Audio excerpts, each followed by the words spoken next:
Qu'est-ce qui se passerait dans ta vie si tu vivais dans un monde où la motivation n'existe pas? Ce qui arriverait certainement, c'est que tu abandonnerais tous tes projets car sans la motivation, tu n'aurais pas cette énergie qui te pousse à continuer. Tu penserais certainement que travailler est inutile et que tu ferais mieux de rien faire car après tout, pourquoi commencer quelque chose si on n'en a même pas envie? Et finalement, ce qui se passerait réellement si tu étais dans un monde sans motivation, ce n'est pas que tu serais déprimé ou démotivé, tu aurais en fait plus aucun espoir.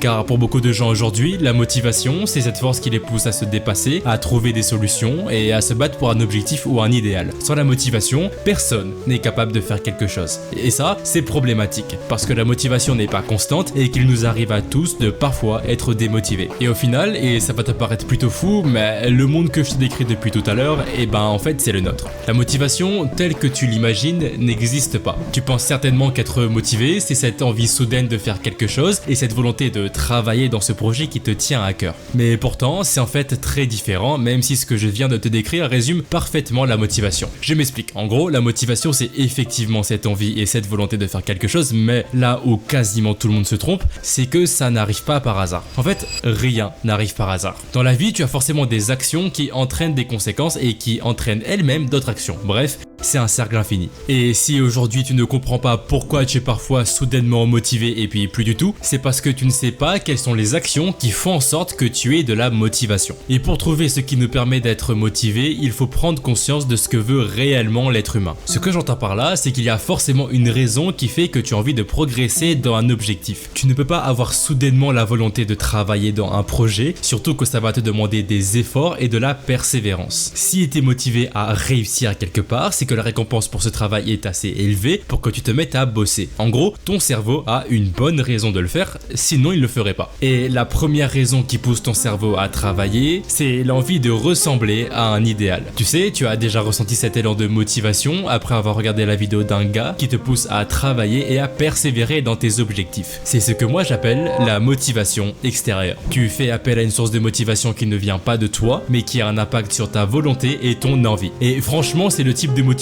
le plus utilisé et le plus répandu car il a un effet quasi immédiat sur toi. Mais malheureusement, rien n'est parfait et cette méthode a autant voire plus d'inconvénients que d'avantages. Peut-être que tu peux te motiver rapidement, mais l'effet part très vite et ne dure pas assez longtemps pour te motiver pendant plusieurs heures à travailler. Alors oui, c'est vraiment très pratique, mais tu peux pas baser toute ta motivation sur ça. Surtout que la motivation est très importante car elle permet d'avoir de l'espoir, de croire en toi et d'aimer travailler. Pour moi, le plus gros mensonge qu'on ait pu te dire sur internet, c'est qu'il faut bosser seulement avec la discipline. Et franchement, c'est une énorme blague parce que la discipline ne t'aide pas à travailler, mais à te mettre au travail. Et puis surtout, c'est tellement mieux d'aimer travailler et de vouloir le faire plutôt que de se forcer. Mais là où cette manière de penser est très efficace, c'est qu'elle a compris quel est le deuxième moyen d'être motivé rapidement. Et la principale différence de cette technique, c'est qu'elle dure dans le temps et qu'elle te permet donc d'être motivé pendant plus longtemps. Ça te permettra de toujours aimer ce que tu fais et de continuer dans ce projet sans avoir trop recours à la discipline. Mais là où c'est vraiment paradoxal, c'est que pour déclencher cette technique, t'as besoin de la discipline. En fait, le meilleur moyen pour moi d'être motivé, c'est de travailler dans un objectif et de persévérer, même si on ne voit pas de résultat. Puis, lorsqu'on commencera à réussir, tu verras que ça peut t'apporter beaucoup de choses, donc tu seras fier de toi et tu voudras continuer pour encore avoir ce sentiment de satisfaction. Ce sentiment qui est si important pour nous et qui nous aide parfois à vivre avec le sourire dans notre vie